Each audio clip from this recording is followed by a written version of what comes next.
बंदी छोड़ सतगुरु रामपाल जी परमेश्वर जी की जय हो।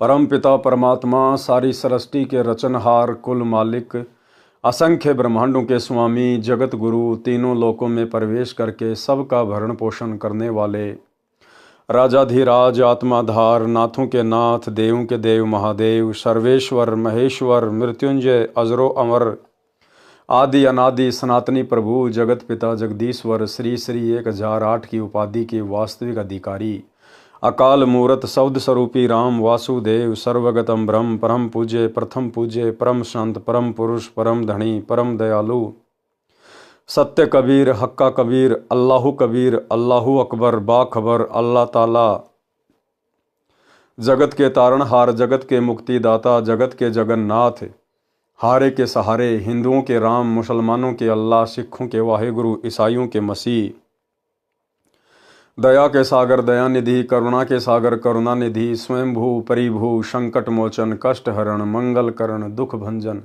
अविगत कबीर निर्विकार निर्विषम परमात्मा अलय अलेख सतगुरु आदि अनादि सतगुरु असली मर्यादा पुरुषोत्तम असली राम असली कृष्ण असली घनश्याम असली मुरारी राजाओं के राजा महाराजाओं के महाराजा शहनशाहों के शहनशाह सम्राटों के सम्राट भगवानों के भगवान अल्लाहों के अल्लाह प्रभुओं के प्रभु मसीहाओं के मसीह सच्चे वाहेगुरु बाबाओं के बाबा पीरों के पीर सेठों के सेठ जगत सेठ सावड़सा सेठ सर्वगुण संपन्न अनंत कोटि कलाओं के स्वामी अनंत कोटि ब्रह्मांडों के नायक योगियों में महायोगी ध्यानियों में महाध्यानी सिद्धों में परम सिद्ध ज्ञानियों में तत्व ज्ञानी ब्रह्म ज्ञानी महाज्ञानी परम ज्ञानी सर्वश्रेष्ठ ज्ञानी विज्ञानी युवा कबीर समरथ कबीर असमवात अमित ओझा सच्चे रहनुमा करीम अल्लाह शुभान अल्लाह दुनिया के अंतिम पैगंबर 8 सितंबर 1951 से गांव धनाना जिला सोनीपत हरियाणा भारतवर्ष की पावन भूमि पे प्रकट रियल कल की भगवान श्री नारायण साकार हरि श्री बाबा साहिब शब्द स्वरूपी राम संत श्रोमणी सतगुरु रामपाल जी परमेश्वर जी के चरण कमल में साध संगति से जुड़े हुए देश विदेश से सभी सत्सेवक भाई बहनों का अनंत कोटि दंडवत प्रणाम। सत्साई भाई और बहनों, दया पूज्य गुरुदेव भगवान की सारी सृष्टि के मालिक की असंख्य ब्रह्मांडों के स्वामी की सतगुरु रामपाल जी परमेश्वर जी की जिनके शुभ आशीर्वाद से विशेष आशीर्वाद से छप्पर फाड़ दया से आप और हम सभी सत्सेवक भाई बहन साध संगति से जुड़कर गुरुदेव भगवान के तत्व ज्ञान को आधार बनाकर अपनी आत्मा के कल्याणार्थ हेतु मोक्ष प्राप्ति के लिए निरंतर मर्यादाओं में रहते हुए भक्ति मार्ग की ओर बढ़ रहे हैं। भाई और बहनों, परमात्मा की विशेष मेहर जो गुरुदेव ने हमें साध संगति से जोड़ा, क्योंकि साध संगति इस कलयुग की बिचली पीढ़ी में सतलोक के लिए ट्रेनिंग सेंटर है। साध संगति से जोड़कर ही परमात्मा आत्मा को विकारों से मुक्त करेंगे और सतलोक के योग्य हंस बनाएंगे। आने वाले समय में पूरा विश्व जुड़ेगा, पूरी दुनिया जुड़ेगी। और जिस प्रकार से आज समय रहते आप और हम भाई बहन गुरु को इष्ट मानकर प्रत्येक मर्यादाओं में रहते हुए विषय विकारों से दूर हटकर अपनी आत्मा के कल्याण के लिए भक्ति कर रहे हैं, इसी प्रकार से साध संगति से जुड़कर इन्हीं सब मर्यादाओं को फॉलो करके आने वाले समय में पूरा विश्व भक्ति किया करेगा। तो भाई और बहनों, पूज्य गुरुदेव भगवान के कर कमल से लिखित पवित्र पुस्तक मुक्ति बोध के ऊपर वीडियो बनाने की श्रृंखला जारी है। इसी श्रृंखला में आज हमारा ये 10वें नंबर का वीडियो है। प्रत्येक वीडियो में सतगुरुदेव भगवान के आशीर्वाद से हमें बहुत कुछ अध्यात्म से संबंधित सीखने को मिलता है, जानने को मिलता है। अब हम आज के वीडियो में आगे बढ़ते हैं। पवित्र ग्रंथ मुक्ति बोध पेज नंबर 77। आज परमेश्वर जी ने अपने कर कमल से सुदामा जी की जो कथा है वो लिखी है। कथा एक चीज का भाई और बहनों, आप और हमने अब ज्ञान हो जाना चाहिए, पूरी तरह से ये आभास हो जाना चाहिए, हमारे हर प्रकार के संदेह मिट जाने चाहिए। हम जिन पवित्र सदग्रंथों को पढ़ रहे हैं, सबसे पहली बात तो ये कि ये तत्व ज्ञान समझ में आने के बाद, सतगुरु का ज्ञान समझ में आने के बाद भगत को ये पता चल जाना चाहिए कि इस पृथ्वी पर यदि कोई सबसे उत्तम सर्वमान्य सर्वश्रेष्ठ प्रमाणित सदग्रंथ है तो केवल सतगुरु रामपाल जी परमेश्वर जी के सत्संग हैं या उनके कर कमल से लिखी गई पुस्तकें हैं। बाकी गीता, वेद, कुरान, पुराण, बाइबल ये आधा अधूरा ज्ञान है, आधा अधूरा ज्ञान। और गुरुदेव भगवान जब अपने कर कमल से इन पवित्र शास्त्रों में, इन पुस्तकों में, जैसा कि हम मुक्ति बोध को पढ़ रहे हैं, यदि गुरुदेव इनमें कोई कथा शामिल करेंगे तो भाइयों और बहनों फिर विचार करना चाहिए, केवल परमेश्वर की ही महिमा होगी उसमें। भले जिक्र उसमें श्री रामचंद्र जी का आओ, जिक्र उसमें श्री कृष्ण और सुदामा का आओ, लेकिन गुरुदेव ने यदि उन कथाओं का जिक्र अपनी पवित्र पुस्तकों में कर दिया है तो फिर ये 100% परम सत्य है कि श्री कृष्ण जी के रूप में फिर वो लीला, वो अद्भुत कार्य, वो चमत्कार हमारे गुरुदेव भगवान ने ही किया है, कबीर परमात्मा ने ही किया है।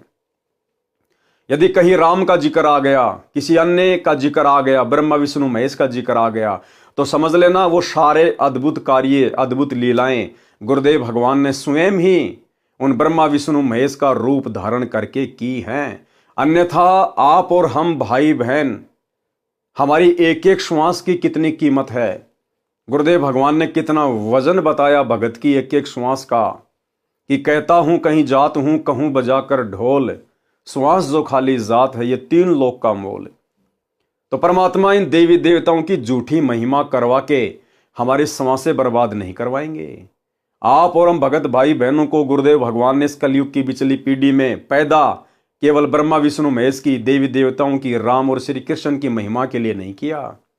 इसलिए गुरुदेव की पुस्तकों में यदि कहीं राम कृष्ण का जिक्र आता है, ब्रह्मा विष्णु महेश का जिक्र आता है, तो समझ लेना उनके रूप में वो अद्भुत लीलाएं स्वयं कबीर परमेश्वर सतगुरु रामपाल जी ने ही की है। तो आज हम जो कथा सुनने जा रहे हैं सुदामा और श्री कृष्ण जी की, तो श्री कृष्ण रूप में ही सुदामा जी के चरण स्वयं कबीर परमेश्वर सतगुरु रामपाल जी परमेश्वर जी ने धोए थे। आज हम आगे बढ़ते हैं। कथा सुदामा जी को धनी बनाया। किसने धनी बनाया सुदामा जी को? श्री कृष्ण जी तथा ब्राह्मण सुदामा जी सहपाठी थे, यानी दोनों साथ साथ पढ़ा करते थे। शिक्षा काल में दोनों की घनिष्ठ मित्रता थी। शिक्षा उपरांत श्री कृष्ण जी द्वारिका के राजा बने। सुदामा जी अपना पारंपरिक कार्य कर्म कांड करके यजमानी करने लगे। वे वास्तव में ब्राह्मण थे, ग्रंथों के ज्ञान के अनुसार अपने जीवन को चलाया करते थे, परंतु ऋषियों को ही ग्रंथों के गूढ़ रहस्यों का ज्ञान नहीं था। इस कारण से साधना, शास्त्र विधि त्याग कर मनमाना आचरण जो गुरुजनों ने बताया हुआ था वही किया करते थे, जिससे वर्तमान में कोई लाभ नहीं हो रहा था। श्री सुदामा जी की किसी यजमान को भ्रमित करके रुपए या अन्य पदार्थ नहीं लेते थे। केवल अपना व परिवार का भोजन तथा कपड़े यदि आवश्यकता हुई तो लेते थे। कुछ दिन कोई क्रियाकर्म करवाने वाला नहीं आया। एक समय ऐसा आया कि सुदामा जी के पास कोई ऐसा यजमान नहीं आया कर्मकांड करवाने वाला। भोजन की समस्या पूरे परिवार को हो गई। सुदामा जी की पत्नी ने कहा कि आपके 4 पुत्र छोटे छोटे हैं, भूख से बेहाल हैं। आप कहते हो कि द्वारिकाधीश श्री कृष्ण मेरे मित्र हैं, वे द्वारिका के राजा हैं, आप कुछ धन मांग लाओ। वे आपको मना नहीं करेंगे, क्योंकि आप कहते हो कि शिक्षा काल में वे आपके परम मित्र थे। वे आपके साथ घर आते थे और इकट्ठा खाना खाते थे। सुदामा जी ने कहा कि ब्राह्मण मांगता नहीं है। क्या कहा सुदामा जी ने? कि ब्राह्मण मांगता नहीं है। और गुरुदेव भगवान अपनी वाणी में कहते हैं कि मांगण मरण समान है, मत मांगो कोई भीख, और मांगण से मरना भला या सतगुरु की सीख। ये जो ब्राह्मण होता है, जो भगत होता है, वो कभी दुनिया के आगे हाथ नहीं फैलाएगा। यहां पर भाई और बहनों, मांगने के 2 अर्थ हैं। गुरुदेव ने जिस मांगने के लिए मना किया है कि वो ब्राह्मण का धर्म नहीं है, भगत का धर्म नहीं है, वो है भीख मांगना। घर घर जाके दिए माई, आटा दिए, रोटी दिए, भीख मांगना, उसको कहते हैं मांगना। वो भक्ति मार्ग में जायज नहीं है। दूसरा मांगना होता है उधार कोई वस्तु लेना, वो परमेश्वर ने यहां पर शामिल नहीं की है। उधार वस्तु, उधार पैसा कोई भी ले सकता है, किसी की भी मदद वो कर सकता है। उधार लेन देन भीख मांगने में नहीं आती है। लेकिन यहां गुरुदेव ने जिस मांगने के लिए मना किया है, और सुदामा जी ने कहा अपनी पत्नी से कि मैं मांगूंगा नहीं, वो होता है जाकर भीख मांगना। तो गुरुदेव भगवान ने क्या कहा? सुदामा जी ने कहा कि ब्राह्मण मांगता नहीं, अपने कार्य कर्म कांड करके दक्षिणा ले सकता है। श्री कृष्ण मेरे यजमान भी नहीं है, इसलिए मेरा सिर नीचा हो जाएगा। यदि मित्रता समाप्त करनी हो तो मित्र से कहो कुछ दो। ये गलती सुदामा ब्राह्मण नहीं कर सकता, भूखा मर सकता है। शास्त्रों में लिखा है कि जिसने पूर्व जन्म में दान धर्म नहीं किया वह अगले जन्म में निर्धन रहता है। मैंने पूर्व जन्म में कोई दान नहीं किया होगा, इसलिए मैं निर्धन हूं, मुझे धन नहीं मिल सकता। पत्नी ने चारों पुत्रों को उसके सामने खड़ा कर दिया, जो एक रोटी को एक दूसरे से छीनने की कोशिश कर रहे थे। विचार करना भाई और बहनों, कितना गरीब परिवार था। सुदामा जी कितने निर्धन थे। सुदामा जी को भक्ति मार्ग से डगमग करने के लिए, उसकी मर्यादाएं तुड़वाने के लिए सुदामा की पत्नी ने अपने चारों बच्चों को, जो कि नंगे फटे हाल कपड़े और एक रोटी के लिए आपस में छीना झपटी कर रहे थे, उन चारों को लाकर सुदामा के सामने खड़ा कर दिया, ताकि सुदामा का दिल पसीज जाए और ये श्री कृष्ण जी के पास जाकर कुछ मांग कर ले आए। लेकिन सुदामा ब्राह्मण थे, उन्होंने मांगने का अपने मन में भी विचार नहीं किया। पत्नी ने चारों पुत्रों को उसके सामने खड़ा कर दिया, जो एक रोटी को एक दूसरे से छीनने की कोशिश कर रहे थे, जो मिश्रानी ने छुपा रखी थी, जो रात को बासी बची हुई थी, रोटी भी ताजा नहीं थी, रात का बनाया हुआ खाना, और सुदामा की पत्नी ने एक रोटी छुपा के रख दी थी। और सुबह उस एक रोटी के ऊपर सुदामा के चारों बच्चे आपस में लड़ रहे थे, झगड़ रहे थे, छीना झपटी कर रहे थे। इतनी गरीबी, और उसके बाद भी सुदामा अपने मित्र से, श्री कृष्ण जी से मांगने के लिए नहीं गया। और आज हालात क्या है भाई और बहनों संगत में? 90% संगत जो सतलोक आश्रमों से जुड़ी हुई है, ज्ञान आधार उनके आसपास भी नहीं है। सतलोक आश्रम मैनेजमेंट हरियाणा ने काल प्रेरणा से प्रार्थनाओं के नाम पर नंबरों की लिस्ट जारी कर रखी है, और ये लाखों की संगत जो इन आश्रमों से जुड़ी हुई है, आए दिन हजारों की संख्या में गुरुदेव के पास में प्रार्थनाएं भिजवाती है। गुरुजी से मेरी ये प्रार्थना लगा देना, गुरुजी मेरा लड़का नौकरी नहीं लग रहा, गुरुजी मेरी लड़की को बच्चा पैदा नहीं हो रहा, गुरुजी उसकी डिलीवरी होने वाली है, गुरुजी मेरे छोरे का इंटरव्यू है, गुरुजी मैं कुआं खुदवाना चाहता हूं, फलाना दिखना। नामदान सेंटरों पे जा जाके प्रार्थनाएं लिखवा रहे हैं। अरे सुदामा से शिक्षा लेनी चाहिए। सुदामा को तो कोई तत्वदर्शी सतगुरु भी नहीं मिला हुआ था। सुदामा को यह तत्व ज्ञान भी प्राप्त नहीं था, ताकि उसको विश्वास होता, दृढ़ता आती उसमें। आज आप और हमारे को गुरुदेव ने कौन सी वस्तु देने में कमी छोड़ रखी है? शास्त्र प्रमाणित ज्ञान दे दिया। विश्वास के लिए गुरुदेव ने हमारे सौ कार्य किए, और फिर भी हम लोग मर्यादा में रहकर भक्ति ना करके, क्योंकि जो व्यक्ति मर्यादा में रहकर गुरु को इष्ट मानकर भक्ति करेगा, उसको तो किसी के आगे हाथ फैलाने की जरूरत ही नहीं पड़ेगी। वो केवल भक्ति के लिए अपने गुरु के आगे हाथ फैलाएगा कि भक्ति दान मोहि दीजियो देवन के देवा हो, जन्म पाया भूलू नहीं करहूं पद सेवाओ। वो बेटा बेटी नहीं मांगेगा सतगुरु से, क्योंकि उसको ज्ञान हो जाता है कि सतगुरु ने मेरी सर्व भौतिक और आध्यात्मिक इच्छाओं की पूर्ति के लिए मुझे अनमोल भक्ति दे दी। अब यदि मैं मर्यादा में रह के भक्ति करूंगा तो परमात्मा मुझे आवश्यक वस्तु अवश्य देगा। फिर हाथ किस लिए फैलाना, बार बार डिमांड किस चीज की करनी? क्या हमारे गुरु को पता नहीं है?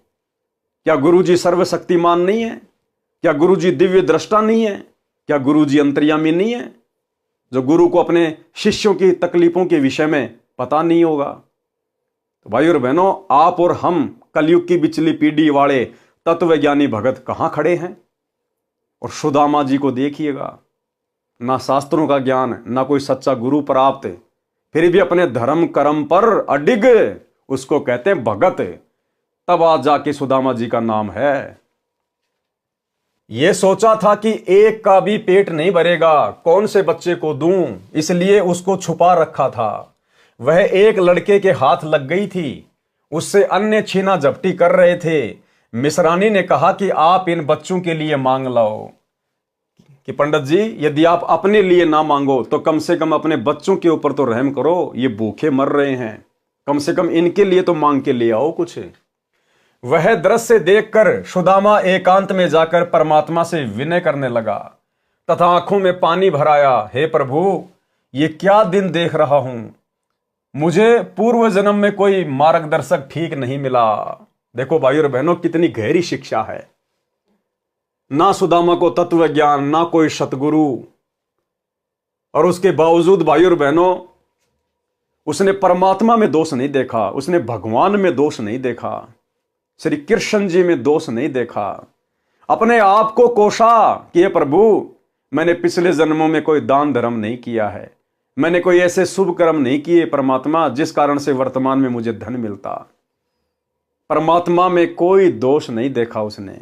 और आज नाम दीक्षा लिए हुए 6 साल हो गई है, और अगर जरा सा घर में नुकसान हो गया, सबसे पहले गुरुजी में दोष देखेगा कि कहीं मैंने देवी देवता छोड़ दिए इसलिए तो नुकसान नहीं हो गया। अरे कहीं गुरुजी की भक्ति में कोई शक्ति वक्ति नहीं है इसलिए तो मेरे को नुकसान नहीं हो गया। सौ दोष काल प्रेरणा से देखना शुरू कर देगा। तो हमने शिक्षा लेनी है सुदामा जी से, अगर अपनी भक्ति को वर्तमान में सफल करना है तो। अगर आपने ज्ञान को समझकर सत्संग अच्छे से सुनकर नाम लिया है, उसके बाद भाई और बहनों हमारा केवल एक ही टारगेट होना चाहिए, आत्मा का कल्याण। और आत्मा के कल्याण के मार्ग में हमारे ऊपर चाहे कितनी भी बाधाएं क्यों ना आए, कितनी भी समस्या क्यों ना आए, हमने अपने गुरु पर दृढ़ विश्वास रखना है।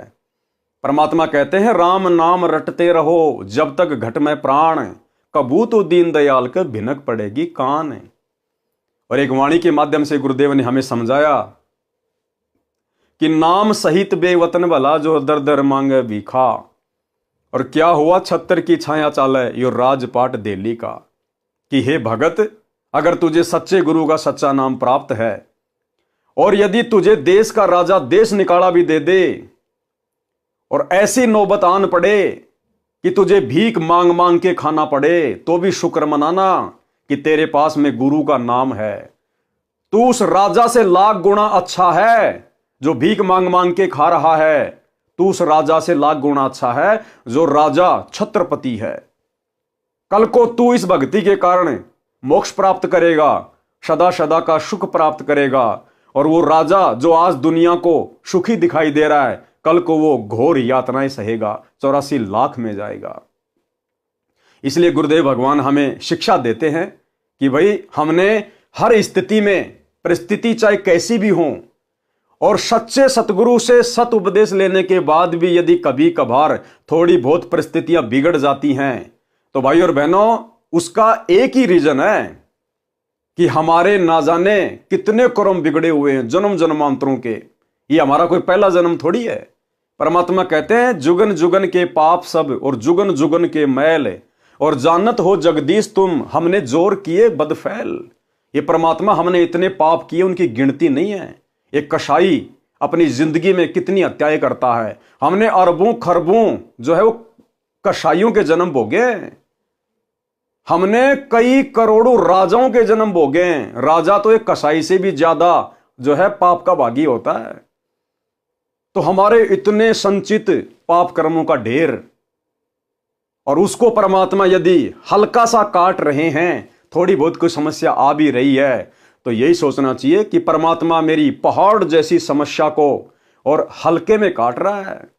संत शरण में आने से आई टले बला, और जय मस्तिष्क में सूली हो, फांसी हो, कहते हो कांटे में टल जा। परमात्मा फांसी की सजा को कांटे में टाल रहा है। कुछ भी हो जाए भाई और बहनों, कुछ भी, हमने अपने गुरु पर संदेह नहीं करना, हमने भक्ति पर संदेह नहीं करना, हमने निरंतर आगे की ओर ही बढ़ना है। फिर आएगा एक दिन, आएगा एक समय परमात्मा हमें वो सर्व सुख भी देगा, सर्व लाभ भी देगा, और हमारे विश्वास को गुरुदेव भगवान दृढ़ भी करेंगे। तो सुदामा जी से हमने शिक्षा लेनी चाहिए। वह दृश्य देखकर सुदामा एकांत में जाकर परमात्मा से विनय करने लगा तथा आंखों में पानी भराया, हे प्रभु, ये क्या दिन देख रहा हूं। मुझे पूर्व जन्म में कोई मार्गदर्शक ठीक नहीं मिला, जिस कारण से मैंने दान नहीं किया है। हे प्रभु, मुझसे ये भूखे बच्चे देखे नहीं जाते। या तो मुझे मार दो या फिर इन चारों को अपने पास बुला लो। इतने में परमेश्वर कबीर जी एक यजमान का रूप धारण करके आए और ढेर सारा सूखा सीधा आटा, चावल, दाल, खांड, घी, नमक, मिर्च बच्चों के कपड़े देकर चले गए। देखो भाई और बहनों, श्री कृष्ण जी को चिंता नहीं है, श्री कृष्ण जी को नहीं पता, श्री कृष्ण जी अंतर्यामी नहीं है। ये परमात्मा अपनी आत्माओं के लिए 100 छल छिद्र करता है। आप और हम सभी आत्माएं, सुदामा जी, श्री कृष्ण जी भी उसी कबीर परमेश्वर सतगुरु रामपाल जी के बच्चे हैं, उनकी आत्माएं हैं। और जब आत्मा के ऊपर कोई संकट आता है, परेशानी आती है, तो परमेश्वर 100 छल छिद्र करता है, अपनी आत्मा को संभालता है। तो सुदामा जी के बच्चों के लिए, सुदामा के परिवार के लिए कबीर परमेश्वर सतगुरु रामपाल जी, जिन्होंने एक सेठ का रूप बनाया और बैलगाड़ी में सारा सामान महीने भर का लाद कर और सुदामा जी के घर पर रख कर चले गए। इतने में परमेश्वर कबीर जी एक यजमान का रूप धारण करके आए और ढेर सारा सूखा सीधा आटा, चावल, दाल, खांड, घी, नमक, मिर्च बच्चों के कपड़े देकर चले गए। ब्राह्मणी ने तुरंत भोजन बनाया, बच्चों को परोसा। इतने में सुदामा जी आंसू पोंछकर रसोई की ओर गया तो बच्चे खाना खा रहे थे। देखो, सुदामा जी परमात्मा से अर्ज कर रहे थे रो रो के कि ये परमात्मा, मैंने पिछले जन्म में ऐसा कोई दान धर्म नहीं किया, मैंने ऐसा कोई पुण्य नहीं किया मेरे मालिक, और ना मुझे हो सकता है ऐसा कोई मार्गदर्शक, कोई सतगुरु मिला जो मुझे सही प्रकार से दान धर्म करने की मुझे कोई विधि बताता। सुदामा जी एकांत में जाके रो रहे थे, अपने भाग्य को कोस रहे थे। उधर से परमात्मा कहते हैं, भाई और बहनों, जय हमरा भगत पछोड़ी होई तो हमरा नाम न लेवे कोई। और एक सत्संग में गुरुदेव भगवान ने कहा कि अगर भगवान का भगत, सतगुरु का भगत यदि भूखा सो जाता है तो कहते हैं सतगुरु को नींद नहीं आती है। सतगुरु को नींद नहीं आती यदि उसका भगत, उसका बच्चा यदि भूखा सोता है तो। अरे सांसारिक जीवन में देख लो भाई, जो भाई बहन माता पिता बन चुके हैं वो देख लो, अगर उनके बच्चे यदि भूखे हैं, घर में खाना नहीं है, क्या उन माता पिता को रात को नींद आएगी? नहीं आएगी। और गुरुदेव भगवान कहते हैं, बहुत प्यारा बालक माँ का और उससे बढ़कर शिष्य गुरुआं का। एक माँ को अपना बच्चा बाप से सैकड़ों गुना ज्यादा प्यारा होता है, और गुरुदेव कहते हैं गुरु को अपना शिष्य उस माँ से भी सैकड़ों हजारों गुना ज्यादा जो है वो प्रिय होता है। तो गुरु को भला कैसे नींद आ सकती है? परमात्मा का सिंहासन भी हिल जाता है अगर उसके भगत पे दिक्कत आती है तो। लेकिन भगत होना चाहिए कोई फॉर्मेलिटी वाला भगत नहीं, सत भगत, कि चाहे मेरी गर्दन क्यों ना कटे, मैं गुरु की मर्यादा नहीं तोड़ूंगा। तो सुदामा जी एकांत में जाके रो रहे हैं, परमात्मा से अर्ज कर रहे हैं। उधर से परमात्मा सुदामा के एक यजमान का रूप बना के और परमेश्वर गाड़ी भर के लेके आ गया। जो राखो त्यों ही रहूं, जो राखो त्यों ही रहूं, हमरा के चारा खाने जाद खरीद हूं, गुलाम तुम्हारा। परमात्मा की रजा में राजी रहना सीखना पड़ेगा अपने। परमात्मा चाहे किसी प्रकार भी आपको रखता है, चाहे भूखा रखता है, प्यासा रखता है, पर कितने ये ऐसा नहीं होगा कि भूखा और प्यासा आपको रख ले भगवान, क्योंकि ये दयालु मालिक है। उसके बच्चे जो सही भक्ति पर लग रहे हैं वो भूखे प्यासे नहीं रह सकते हैं, उनके परमात्मा को नींद नहीं आओ। फिर उसके बच्चे जो सही भक्ति पर लग रहे हैं वो भूखे प्यासे नहीं रह सकते हैं, उनके परमात्मा को नींद नहीं आओ। फिर ऐसे ही भाई और बहनों, आने वाले समय में ये दुनिया इस परमात्मा को ना पहचान के अपने पैरों के ऊपर जो ये कुल्हाड़ी मार चुकी है, इस युग परिवर्तन के समय में जब त्राही त्राही मचेगी, अकाल पड़ेगा, सूखा पड़ेगा, उस समय भाई और बहनों, यदि हमारे घर में भी कुछ नहीं होगा, यही परमात्मा सतगुरु रामपाल जी भगवान सोच छल छिद्र कर देगा। परमात्मा इस परमेश्वर को आज वर्तमान में गाड़ी लेके आने की जरूरत नहीं है, बैठा बैठा रसोई में सामान भर देगा, पीपे में आटा भर देगा, सिलेंडर में गैस भर देगा। यह परमात्मा वो समर्थ है। छोटा सा संकेत जो गुरुदेव भगवान ने किया है कि जब आपके घर में 2 दाने नहीं होंगे, सुबह मटका भरा हुआ मिलेगा। मटका सुनिए, फिर भगवान व्यवस्था करेगा। आपके घर में 2 दाने होंगे, तड़के भरा पाओगा मटका, पिप्पा भरा पाओगा आटे का, इस तरह कर देगा दाता आपके लिए। लेकिन भक्ति करवाने के लिए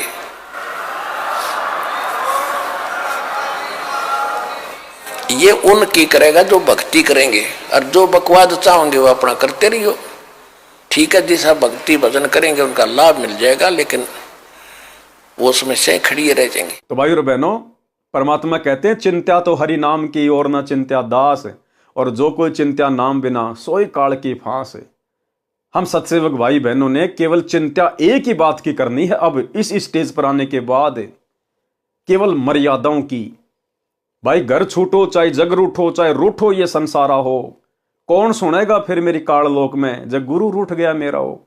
और भाई और बहनों, जब भगत के ऊपर ऐसी परिस्थिति आती हैं, ऐसे हल्के पुल्के संकट आते हैं, तो समझ लेना कि वो गुरु परीक्षा ले रहा है। गुरु की नजर पल पल हमारे ऊपर है। थोड़ा बहुत कोई संकट देखकर ही तो गुरु देखेगा कि मेरे भगत के अंदर शील, संतोष, विवेक, दया, अक्षमा, इसके अंदर कुछ गुण विकसित हुए हैं या नहीं हुए हैं। मेरा भगत मेरे ऊपर दृढ़ विश्वास कर पा रहा है या नहीं कर पा रहा है, या खाली देखा देखी भक्ति कर रहा है। जैसे परमात्मा अपनी वाणी में कहते हैं, भक्ति भाव भादो नदी सबे चले गहराए, और सरिता सोए जानिए जो जेठ मास ठहराए।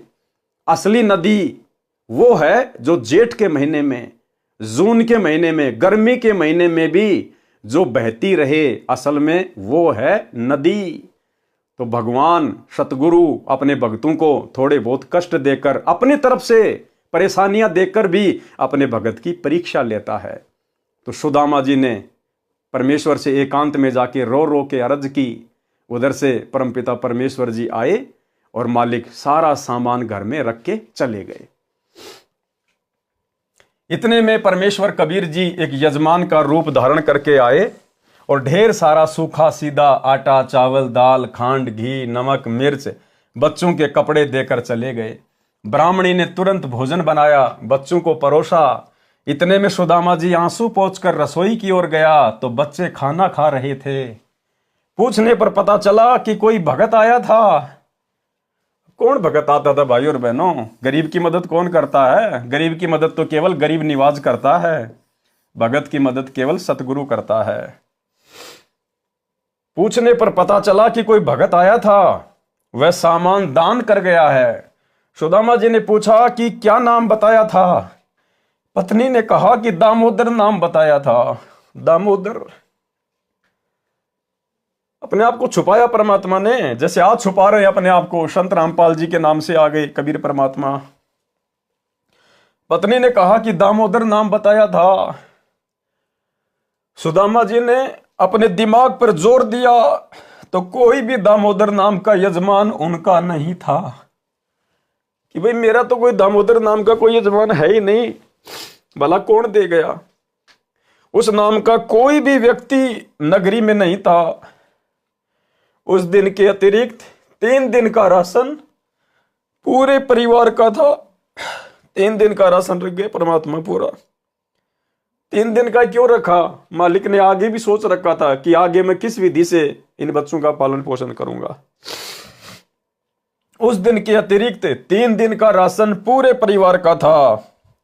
पत्नी ने फिर आग्रह किया कि आप श्री कृष्ण जी से कुछ मांग कर ले आओ, तो सुदामा ने हाँ कर दी। देखो भाई और बहन, हम लोग ऐसे मार खा जाते हैं, ऐसे मार खा गया सुदामा। उधर जाके जब वो भगवान से अरदास कर रहा था तो परमात्मा पीछे से यजमान का रूप बना के सब कुछ रख के चले गए। लेकिन सुदामा का धैर्य फिर जवाब दे गया पत्नी के बार बार कहने से, और फिर सुदामा ने हाँ कर दी कि ठीक है मैं जाता हूं। लेकिन मन में फिर भी यही था कि मांगूंगा कुछ नहीं, अगर नहीं जाऊंगा तो ये घर में झगड़ा करेगी, इससे अच्छा है चलो मैं जाके आ जाता हूं।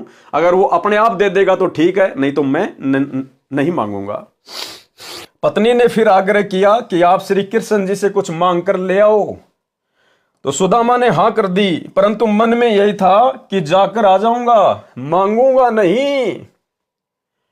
किसी मित्र या रिश्तेदारी में जाते समय उनके लिए घर से कुछ मिठाई बनवा कर ले जाने की परंपरा थी।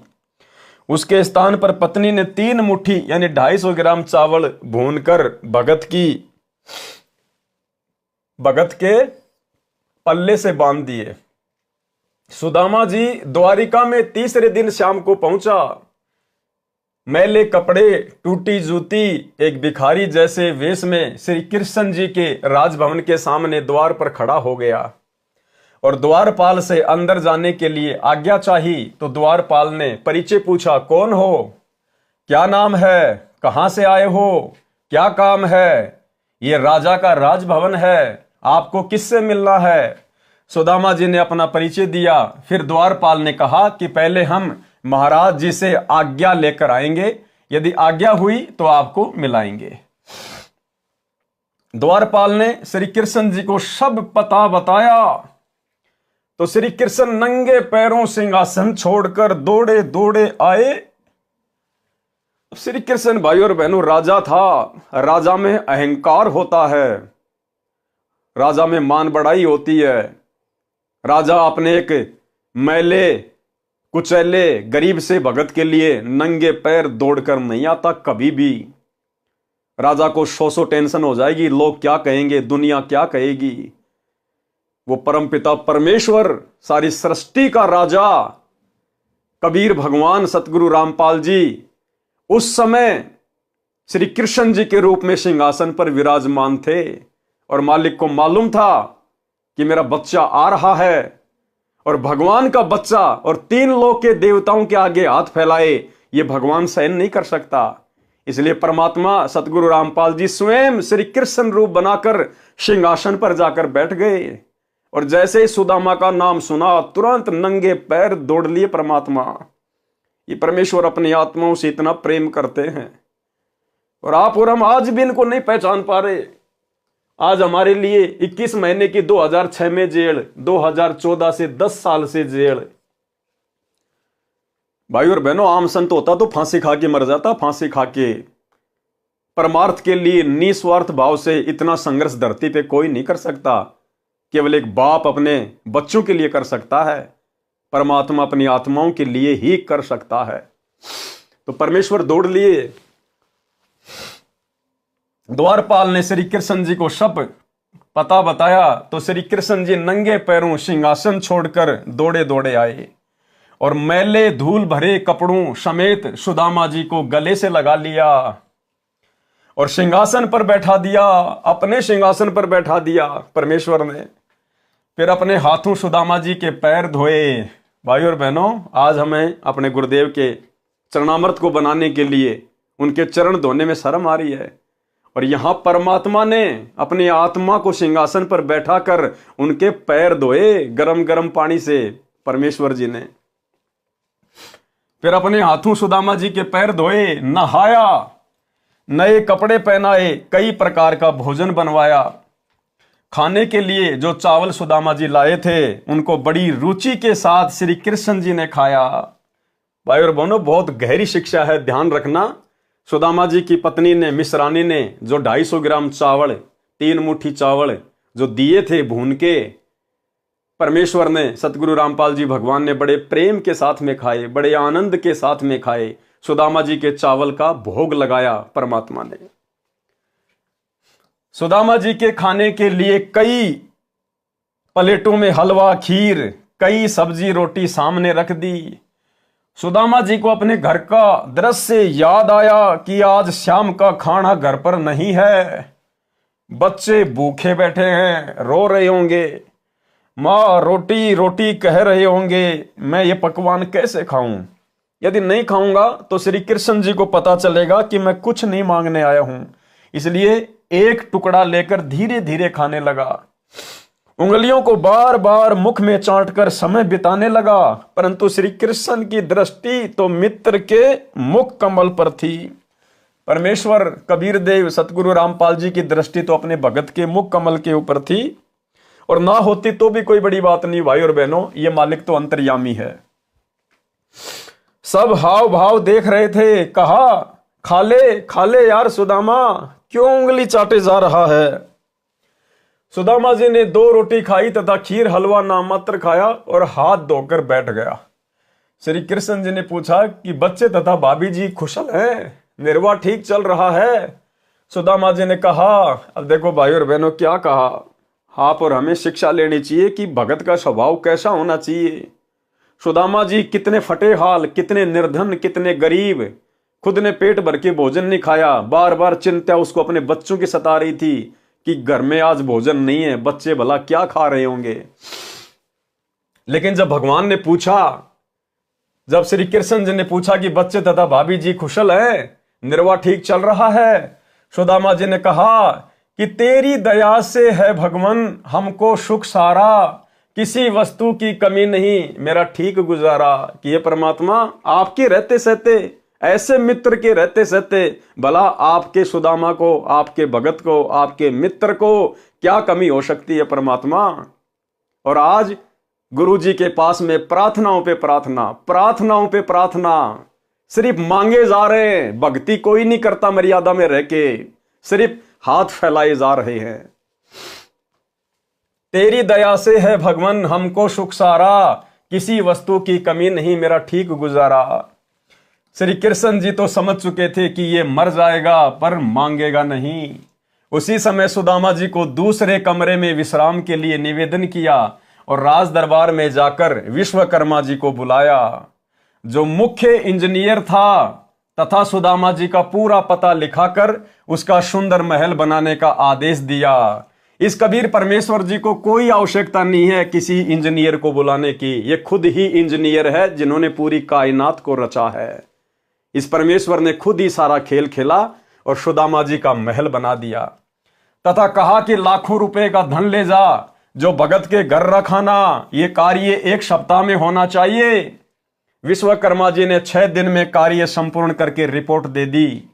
सुदामा जी प्रतिदिन चलने के लिए कहते तो श्री कृष्ण जी विशेष विनय करके रोके रहे।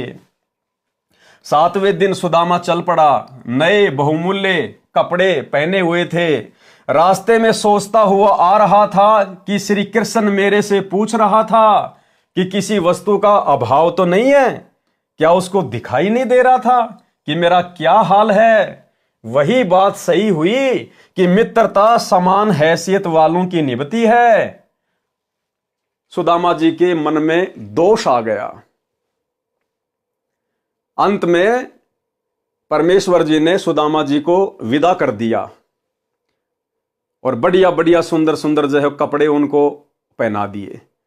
अब भाई और बहनों, सुदामा के मन में ये कि देख, चलते समय और मेरी हालत को देखकर और मुझे कुछ दान धर्म तक नहीं दिया कि भाई तू ले जा, 1000 रुपए ले जा, लाख रुपए ले जा, ये सामान ले जा। भाई वो तो राजा था, कुछ भी दे सकता था, लेकिन देख मुझे कुछ नहीं दिया। और फिर मन ही मन में सोचने लगा कि लोग ठीक कहते हैं, मित्रता अपनी समान हैसियत वाले के साथ में ही होनी चाहिए, गरीब की अमीर की मित्रता नहीं होती है। और फिर मुझसे पूछ रहा है कि घर में कोई कमी तो नहीं है, क्या उसको दिखाई नहीं दे रहा था मेरे फटे पुराने कपड़े, मेरा मैला कुचैला शरीर, क्या उसको दिखाई नहीं दे रहा था कि मैं कितना सुखी हूं और मैं कितना दुखी हूं। फिर भी मेरे से कह रहा है कि सब ठीक ठाक है ना। इतना दोष सुदामा जी के मन में श्री कृष्ण जी के प्रति आ गया। आप और हमारे लिए शिक्षा है भाई और बहनों, आप और हमारे लिए। अब सुदामा को नहीं पता था इस बात का कि तेरे वहां से निकलने से पहले ही परमात्मा ने विश्वकर्मा को आदेश देकर और तेरे घर को धन धान्य से भरपूर करने का आदेश दे दिया, तेरा महल बनवाने का आदेश दे दिया। भगवान की प्रोसीजर उसी समय शुरू हो चुकी थी, लेकिन हम ठहरे जीव। सुदामा के मन में दोष आ गया। इसी प्रकार भाई और बहनों, इस परमेश्वर की क्या मर्जी होती है, क्या इसकी प्रक्रिया चल रही है, आप और हम 2 कोटि के जीव हैं, हम नहीं समझ सकते। हमने दीक्षा ले ली, यदि ज्ञान समझ में आ गया तो हमने केवल दृढ़ विश्वास के साथ निरंतर आगे बढ़ना है। चाहे आजीवन परमात्मा हमें टूटी चप्पलों में क्यों ना रखे, एक टाइम के भोजन में क्यों ना रखे, फटे पुराने कपड़ों में क्यों ना रखे, बदहाली में क्यों ना रखे। हमने अपने गुरु पर कभी संदेह व्यक्त नहीं करना चाहिए कि ये परमेश्वर जो आप दे रहे हो, जो आप कर रहे हो, परमात्मा मेरे लिए तो राजा से कम नहीं है। हमने उसकी रजा में राजी रहना होगा, तब परमेश्वर हमसे प्रसन्न होंगे। लेकिन सुदामा के मन में दोष आ गया। अब दोष आया तो फिर उसकी सजा भी मिलनी थी।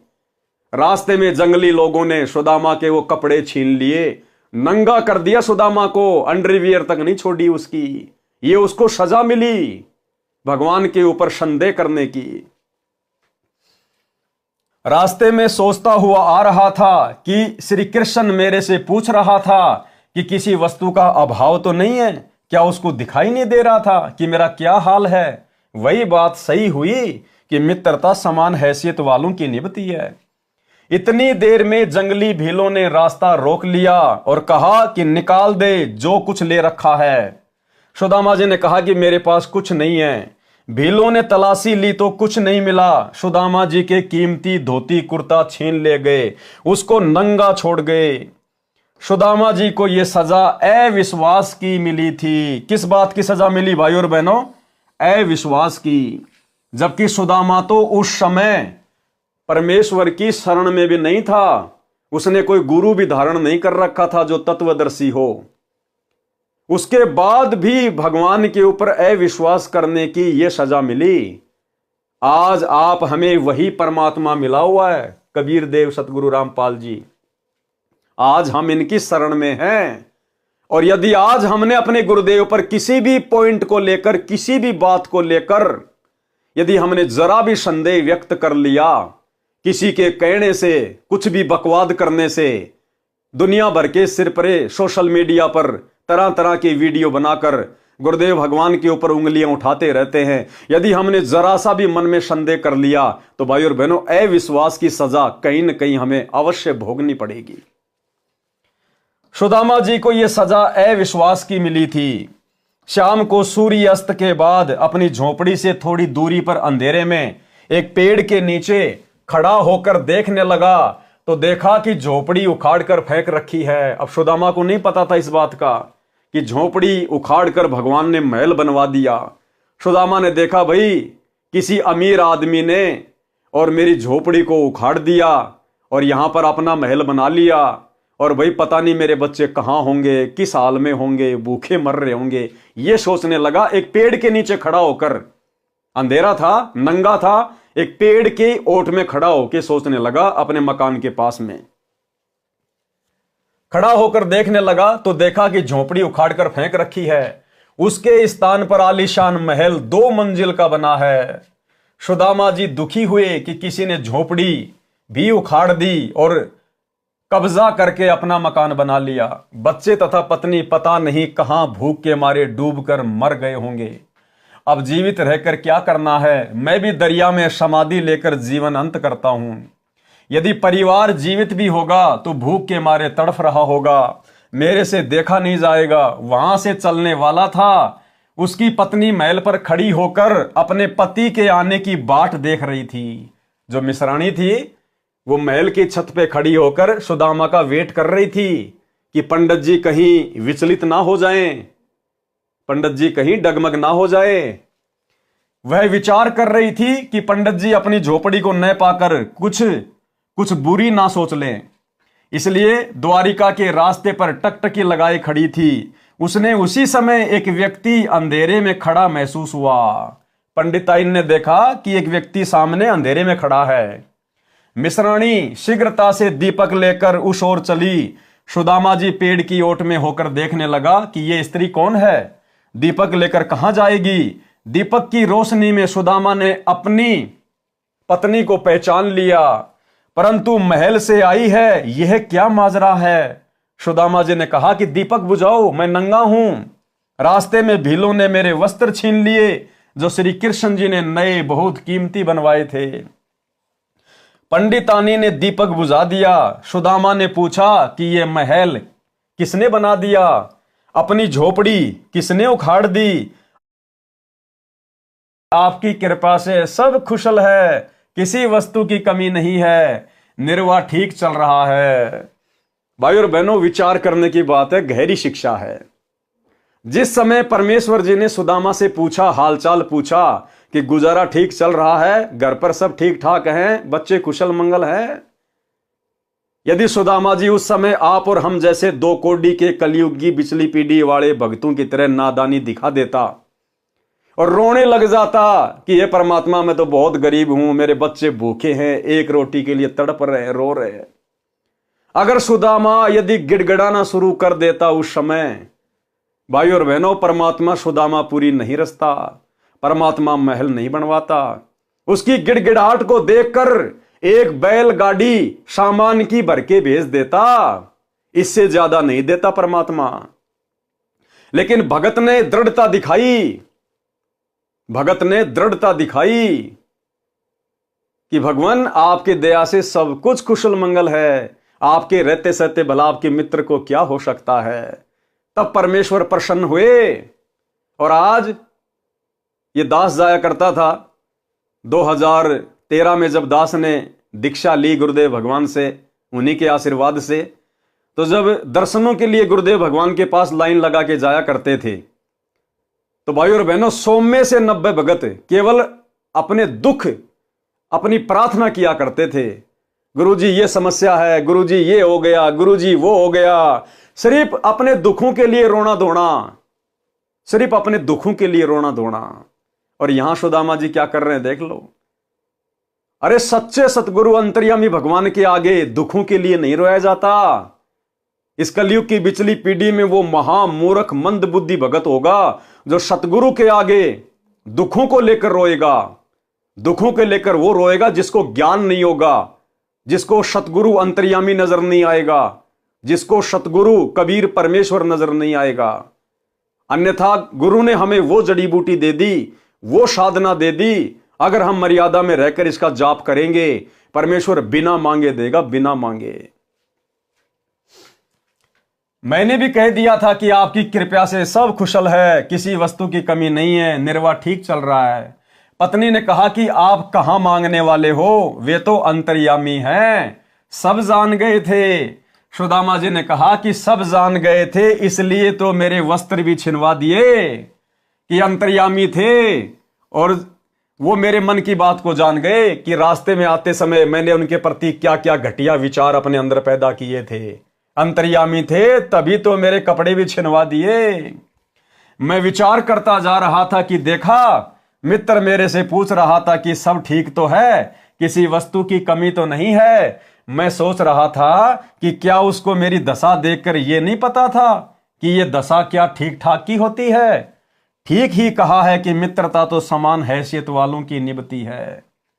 मैंने तो इतना विचार ही किया था कि उसी समय मेरे वस्त्र भी लूट लिए गए। तब मिश्रानी ने कहा कि आपकी परीक्षा ली थी, परंतु आप यहां पर चूक गए। क्या कहा मिश्रानी ने कि ये आपकी परीक्षा ली थी भगवान ने और आप यहां पर चूक गए। भाई और बहनों, दया पूजे गुरुदेव भगवान की, आप और हम साथ संगति से जुड़ी हुई आत्माओं के ऊपर जो रजा सतगुरु रामपाल जी भगवान ने बख्श रखी है, 21 ब्रह्मांड में किसी के ऊपर नहीं है। पिछले 10 वर्षों से आप और हम भगत भाई बहनों ने कोई प्रार्थना हिसार जेल में नहीं लगाई। आप और हमने कोई भी संदेह, किसी भी प्रकार का कोई भी शंका अपने गुरुदेव पर और भक्ति पर नहीं की। आप और हमने केवल उनको अंतर्यामी परमेश्वर मानकर मर्यादा में रहकर भक्ति पर जोर दिया। और इसी का यह नतीजा है कि आज गुरु हम पर प्रसन्न है और गुरु ने हम सबका ज्ञान योग खोल दिया। क्योंकि ये ज्ञान योग खुले बिना हमें गुरु में कभी भी इष्ट नजर नहीं आ सकता, कबीर भगवान नजर नहीं आ सकता।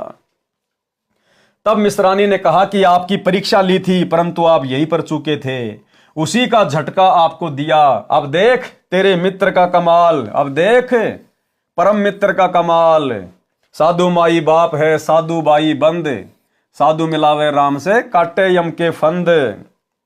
बच्चों के वस्त्र राजाओं जैसे हैं, 4 सिपाही चारों कोणों पर रखवाली कर रहे हैं।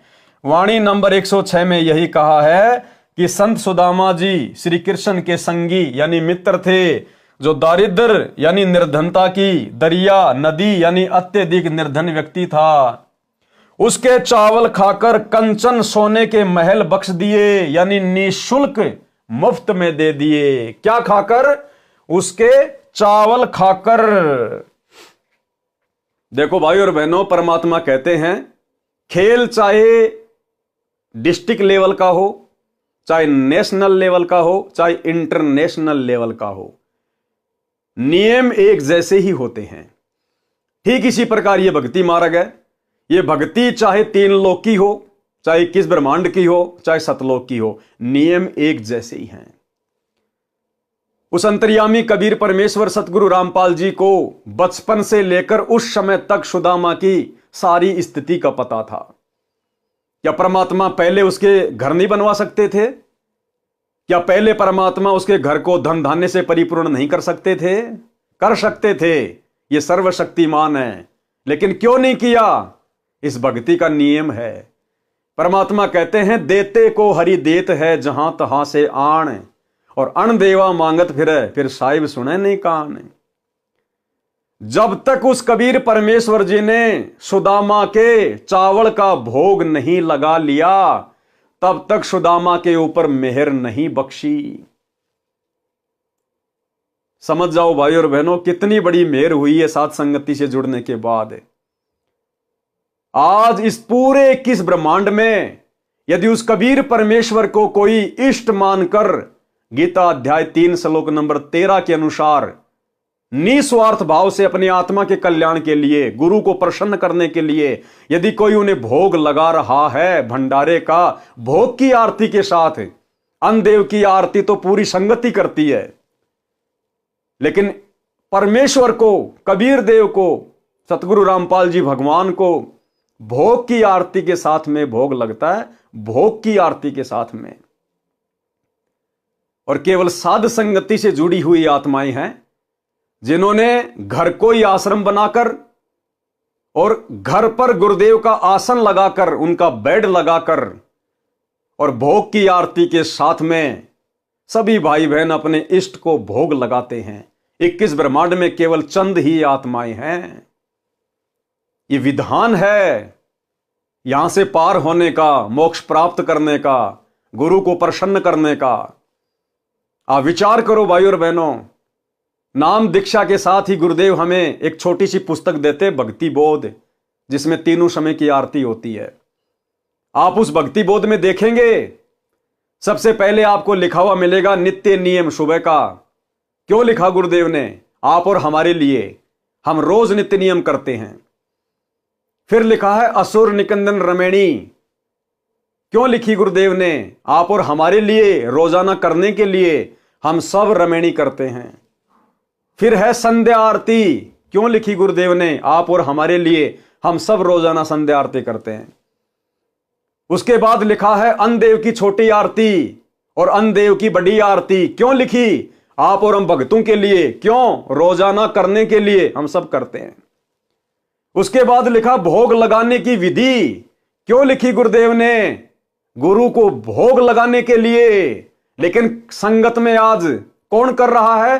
केवल साध संगति से जुड़े हुए सत्सेवक भाई बहन। तो ये मेहर हुई है भाई और बहनों आप और हमारे ऊपर। इसलिए दास बारंबार कहता है कि साध संगति से जुड़े बिना, क्योंकि साध संगति गुरुदेव भगवान का सतलोक के लिए ट्रेनिंग सेंटर है, इस साध संगति से जुड़े बिना हमारी तमाम आध्यात्मिक क्रियाएं पूर्ण नहीं हो सकती है। तो जब परमेश्वर ने वो सुदामा जी के द्वारा लाए गए चावल का भोग नहीं लगाया, तब तक कुछ नहीं दिया। और जैसे ही गुरुदेव ने भोग लगाया, परमेश्वर ने सुदामापुरी रच दी। सुदामापुरी कंचन के महल, बॉडीगार्ड भी खड़े हैं सिक्योरिटी के लिए कि कहीं कोई मेरे भगत को दुखी ना कर दे, परेशान ना कर दे। और आज भाई और बहनों यकीन मानना, आप और हम सत्सेवक इस काल की नजरों में कांटे की तरह चुभ रहे, कांटे की तरह भयंकर तरीके से। इसका जी करता है कि इनको मसल दूं मैं, लेकिन उसका जोर नहीं चल रहा हम सत्सेवकों के ऊपर, क्योंकि परमेश्वर ने रक्षा कवच बना रखा हमारे चारों तरफ, हमारे मकानों के चारों तरफ, हमारे शरीर के चारों तरफ रक्षा कवच। उसको तीर जैसे झटके लगते हैं जब वो पास आता है तो। और गुरुदेव भगवान ने स्पष्ट कर रखा कि बच्चों, अगर मर्यादा में रहोगे, गुरु को इष्ट मानोगे, ये देवी देवता ब्रह्मा विष्णु महेश ये तुम्हारे बॉडीगार्ड बनकर खड़े रहेंगे तुम्हारे घर के चारों तरफ, कि कोई भूत प्रेत अन्य कोई देवता इनको कोई दुखी ना कर दे, कोई परेशान ना कर दे। सतगुरु रामपाल जी भगवान के आदेश से, कबीर परमेश्वर के संविधान से ये देवी देवता हमारे घरों के चारों तरफ सिक्योरिटी करते हैं, सिक्योरिटी सूक्ष्म रूप में। तब हम सुरक्षित हैं गुरुदेव के विशेष आशीर्वाद से, क्योंकि हम गुरुदेव को प्रसन्न करने की दिशा में आगे बढ़ रहे हैं। हम पीले पर्चों को आंख बंद करके नहीं मानते, हम कोऑर्डिनेटरों के आदेशों को आंख बंद करके फॉलो नहीं करते, हम सत्संगों के विरुद्ध गुरुदेव के परिवार के द्वारा करवाए जाने वाले घटिया कुकर्मों में आंख बंद करके सहयोग नहीं करते। हम स्टेडियम बनवाने में सहयोग नहीं करते, हॉस्पिटल बनवाने में नहीं करते, हम गुंडों की सीबीआई जांच का समर्थन नहीं करते, हम आरक्षणों में नहीं जाते, हम किसी का जाट भवन बनवाने के लिए ज्योति पाठ और दान का पैसा नहीं देते। इसलिए गुरुदेव हम पर प्रसन्न है ज्ञान आधारित भक्ति को देखकर। इसलिए परमेश्वर ने दया बख्शी है गीता अध्याय 3 श्लोक 13 के अनुसार स्वयं को भोग लगवाने की। इस 21 ब्रह्मांड में इस परमेश्वर को, सतगुरु रूप में आए हुए भगवान को कोई पहचान नहीं सकता। ये भगवान स्वयं अपनी पहचान करवाता है अपनी विशेष आत्माओं से। गोता मारूं स्वर्ग में, जा बैठूं पाताल, गरीब दास ढूंढता फिरूं अपने हीरे मोती लाल। आज इस लाखों की संगत में से यदि परमेश्वर के कोई हीरे मोती लाल हैं, केवल सत्सेवक हैं, केवल सत्सेवक। विचार, श्री कृष्ण जी राजा थे। क्या कह रहे हैं गुरुदेव भगवान कि विचार करो, श्री कृष्ण जी राजा थे। अपने मित्र की इतनी सहायता करना एक राजा के लिए कोई बड़ी बात नहीं है। इतनी सहायता तो एक स्टेट का मंत्री अपने मित्र की आसानी से कर सकता है। परमेश्वर कबीर जी ने एक अति निर्धन मुसलमान लुहार तैमूर लंग की एक रोटी खाकर 7 पीढ़ी का राज्य बख्श दिया था। उसी जीवन में तैमूर लंग राजा बना जिसका राज्य विशाल था। दिल्ली की राजधानी पर उसने अपना प्रतिनिधि छोड़ा था। उसकी मृत्यु के उपरांत कुछ समय दिल्ली की गद्दी पर अन्य ने कब्जा कर लिया था। फिर तैमूर लंग के परपोत्र बाबर ने सन 1526 में लोधी वंश के इब्राहिम लोधी को पानीपत की पहली लड़ाई में हराकर दिल्ली पर कब्जा कर लिया। बाबर से औरंगजेब तक 6 पीढ़ी तथा प्रथम तैमूर लंग, इस प्रकार कुल 7 पीढ़ी का राज्य परमेश्वर कबीर जी ने तैमूर लंग को दे दिया। अब यहां गुरुदेव भगवान ने अपनी समर्थता बताई है, कबीर भगवान की यानी अपनी स्वयं की समर्थता बताई है। हालांकि सुदामा की सुदामापुरी रचने वाले भी कबीर भगवान ही थे, लेकिन सांसारिक लोगों को समझाने की दृष्टि से गुरुदेव यहां कह रहे हैं कि विचार करो कि श्री कृष्ण जी ने सुदामा की सुदामापुरी अगर वो रच भी दी, धन धान भी दे दिया, तो क्या दे दिया? इतनी सहायता तो एक मंत्री भी अपने मित्र की आसानी से कर सकता है। और फिर कह रहे हैं देखो परमात्मा की समर्थता। तैमूर लंग की एक रोटी खाई थी कबीर भगवान ने, एक रोटी, और 7 पीढ़ी का राज दे दिया, 7 पीढ़ी का। तैमूर लंग से लेकर औरंगजेब तक, बाबर, हुमायूं, ये सारे के सारे एक रोटी खाकर। तो उस परमेश्वर की समर्थता के आगे श्री कृष्ण जी ने भला अपने मित्र सुदामा की क्या सहायता कर दी? उसके आगे तो ऊंट के मुंह में जीरे के बराबर भी नहीं किया। तो भाई और बहनों, हर प्रकार से ये परमेश्वर समर्थ है, सभी आत्माओं का साथी है। इन छोटे मोटे अवतारों के रूप में भी सारा कार्य अपनी आत्माओं का ये परमेश्वर ही सिद्ध करता है। नंबर 1, तैमूर लंग जिसकी परमात्मा ने एक रोटी खाई थी, जिसके बदले 7 पीढ़ी का राज दिया था। सबसे पहले तैमूर लंग ने राज्य किया। दूसरे नंबर पर बाबर, तीसरे पर हुमायूं, हुमायूं पुत्र बाबर, चौथे नंबर पर अकबर पुत्र हुमायूं, 5वें नंबर पर जहांगीर पुत्र अकबर, 6ठे नंबर पर शाहजहां पुत्र जहांगीर, 7वें नंबर पर औरंगजेब पुत्र शाहजहां। और उसके बाद में दिल्ली का साम्राज्य टुकड़ों में बंटना शुरू हो गया था। सन 1526 से 1707 तक बाबर से लेकर औरंगजेब ने दिल्ली का राज्य किया। विशेष भिन्नता, जन्म मरण का कष्ट न श्री कृष्ण का समाप्त है न सुदामा का हुआ। दोनों ही आगे के जन्मों में अन्य प्राणियों के शरीरों में जाएंगे। और तैमूर लंग की एक रोटी खाकर भगवान ने 7 पीढ़ी का राज तो दिया ही दिया, साथ में परमात्मा ने मोक्ष का अधिकारी भी बना दिया। तैमूर को 7 पीढ़ी का राज्य भी मिला और मोक्ष भी मिला। सहायता में इतना अंतर समझें, जैसे सहायता तो स्टेट का मंत्री करे, दूसरा देश का प्रधानमंत्री करे। दोनों के सहायता करने में रात और दिन का अंतर होता है। कबीर जी यानी सत्य पुरुष को प्रधानमंत्री जानो और श्री कृष्ण जी श्री विष्णु जी को प्रांत का मंत्री जानो। फिर भी बात भक्ति की चल रही है। कबीर जी ने कहा है कि कबीर जो जाकी सरना बसे ताको ताकी लाज, जल स्यों ही मछली चढ़े बह जाते गजराज। वाणी नंबर 107 का सरलार्थ। आगे गुरुदेव भगवान ने भगत नंदा नाई की जो कथा है उसको शामिल किया है। भगत नंदा नाई सैन की कथा, नाई को कहते हैं सैन। नाई समुदाय में एक महान भगत नंदा जी हुए हैं। नाई को सैन भी कहते हैं। वे परमात्मा की धुन लगन में लगे रहते थे। हालांकि उस समय भगत नंदा जी को कोई सच्चा मार्गदर्शक प्राप्त नहीं था, कोई तत्वदर्शी संत प्राप्त नहीं था। पिछले जन्म की बैटरी चार्ज थी, भक्ति में आस्था थी, और जिसने जैसा भी उनको नाम दे रखा था उस भक्ति में वो मस्त रहते थे। धुन लगा के भक्ति करते थे, सुरती नृत्य से मन लगाकर। राजा के निजी नाई थे और वहां का जो राजा था भगत नंदा जी उसका हजाम किया करते थे, उसकी सेविंग किया करते थे। वो उसका निजी नाई था। रोजाना राजा की हजामत यानी दाढ़ी काटने जाया करते थे। राजा के सिर की मालिश करने भी जाते थे। भगत नंदा जी एक दिन भगवान की भक्ति में इतना मगन हो गया कि उसको ध्यान नहीं रहा कि मैंने राजा की हजामत करने जाना है। देखो कितनी बड़ी बात है भाइयों और बहनों। आज हमें सच्ची भक्ति मिल गई तो भी हमारा ध्यान ये काल इन मंत्रों पर नहीं लगने दे रहा, भक्ति में नहीं लगने दे रहा। दुनिया भर की टेंशन कुछ तो काल ने दे रखी है। कुछ हम भक्तों ने ज्ञान को अच्छे से ना समझकर दुनिया भर की टेंशन, कारोबार, धंधा हमने भी फैला रखा है और हमारा इस भक्ति पर वो ध्यान नहीं लग रहा। उस सुरती नृत्य से आज हम मंत्र नहीं कर पा रहे जो करने चाहिए, जो गुरुदेव चाहते हैं। और इधर नंदा जी, ना इनको ये सतनाम मिला हुआ था, ना सच्चा गुरु था, और जैसी भी साधना थी उसको तन मन से किया करते थे। भगत नंदा जी एक दिन भगवान की भक्ति में इतना मगन हो गया कि उसको ध्यान नहीं रहा कि मैंने राजा की हजामत करने जाना है। राजा की दाढ़ी बनाने जाने का निर्धारित समय था, वह समय जा चुका था। जैसे मान लीजिए राजा की दाढ़ी सुबह वो 11 बजे करता था प्रतिदिन, लेकिन उस समय वो भक्ति में लीन हो गया और वो 11 बजे का समय निकल गया। अब नंदा जी को पता था कि भाई राजा कितना गुस्से वाला है और भाई आज तो तेरे को परिवार समेत वो कोल्लू में पेलेगा, फांसी पे चढ़ाएगा, सूली की सजा तोड़ेगा। इतना भयभीत हो गया।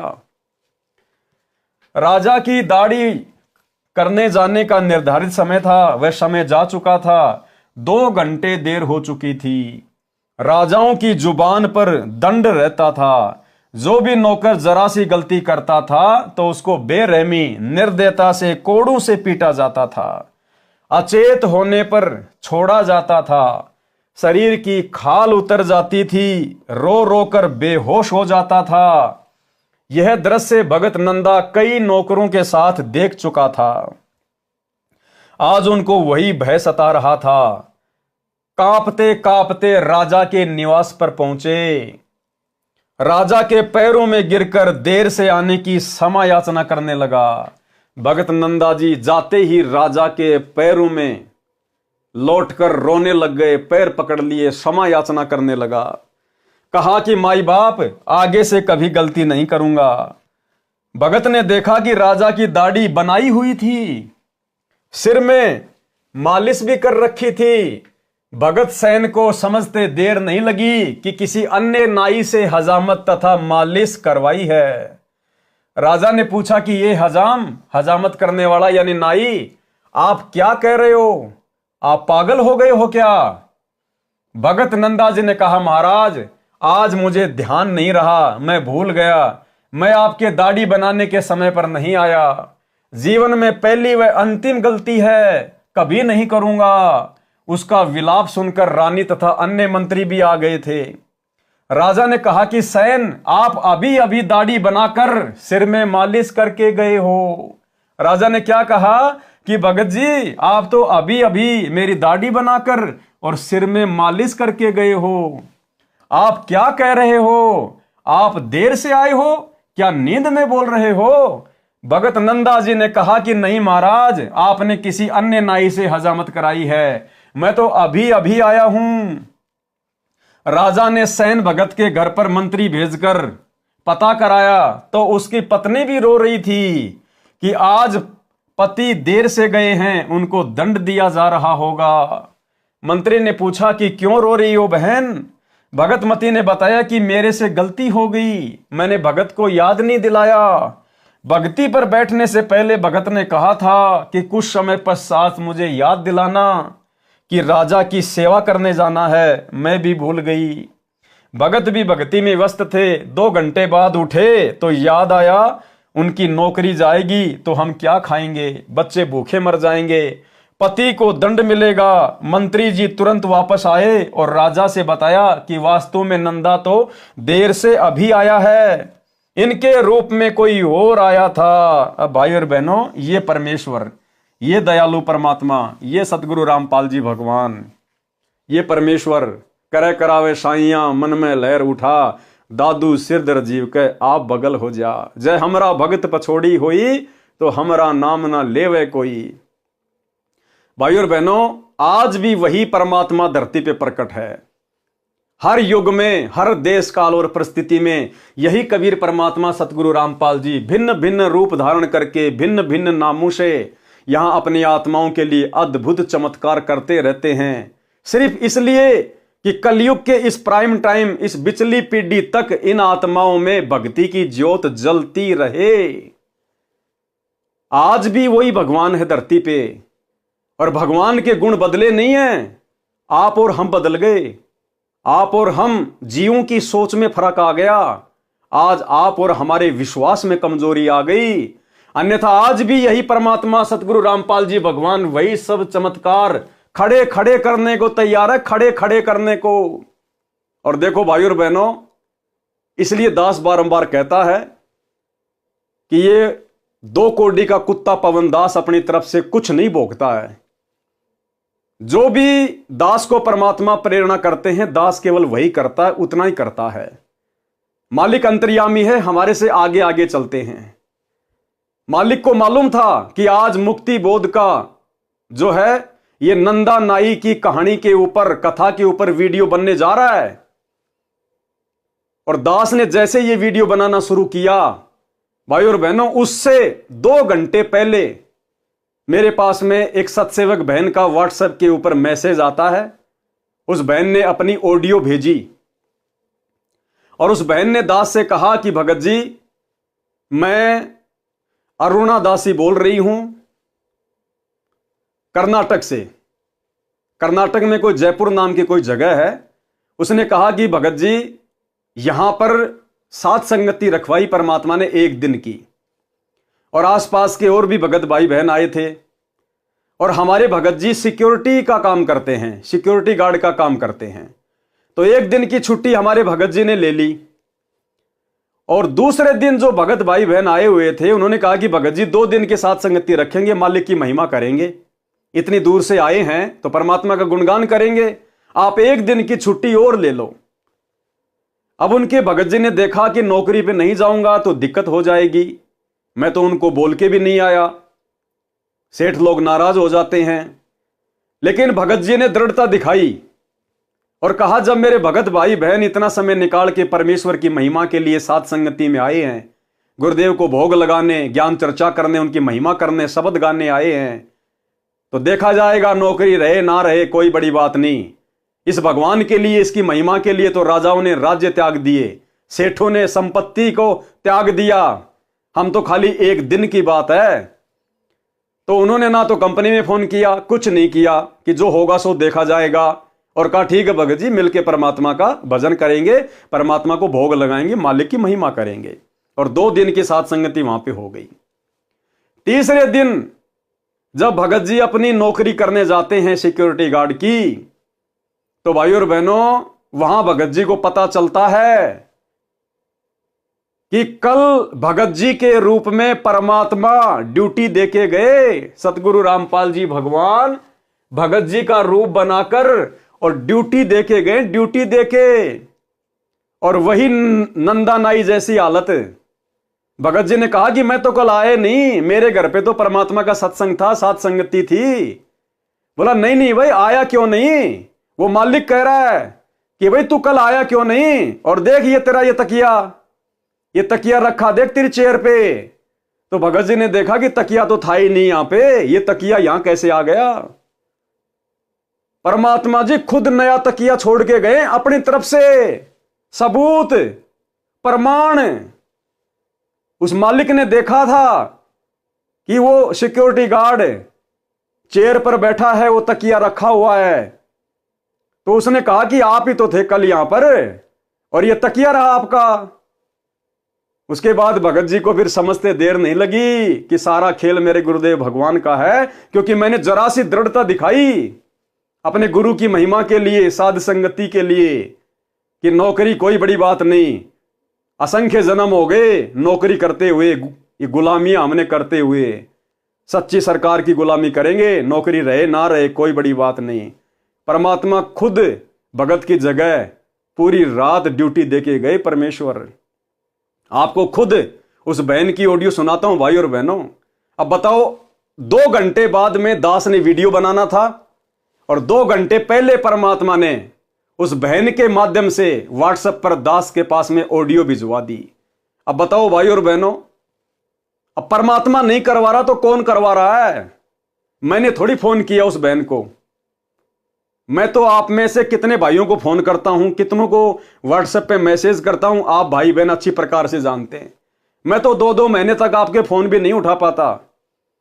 तो इस प्रकार हमें विश्वास होता है कि गुरुदेव भगवान नित हमारे साथ में हैं, और सतगुरु रामपाल जी परमेश्वर जी के विशेष आशीर्वाद से, उनकी दया दृष्टि से ये वीडियो बनाए जा रहे हैं। भाई और बहनों, आपको उस बहन के मुख कमल से सुनाता हूं। अब आप जी स्वयं सुनिए अपने गुरुदेव भगवान की समर्थता, कि जब हम इस परमेश्वर के लिए 2 कदम आगे बढ़ेंगे तो परमेश्वर क्या कुछ नहीं कर देगा। परमेश्वर कहते, जय तू चाले 1 कदम, मैं चालू कदम 60, और जय तू हो जा काठ का, मैं हो जाऊं लोहे की लाठ। कि हे भगत, अगर तू विश्वास करके इस भक्ति मार्ग पर 1 कदम भी आगे बढ़ेगा, मैं 60 कदम तेरे आगे चलूंगा।